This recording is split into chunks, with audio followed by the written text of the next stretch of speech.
মাটির এখন ঘর বানাবো, খেজুর পাতার ছাউনি দিব, বাঁশের খুঁটির বেড়া দিয়ে মহাকালের ঘুম ঘুমাবো।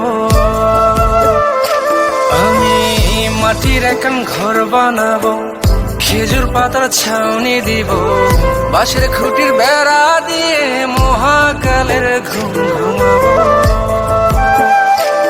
আরে সাদা কাপড় পয়রায় আমি গান গাইবো আকাশ।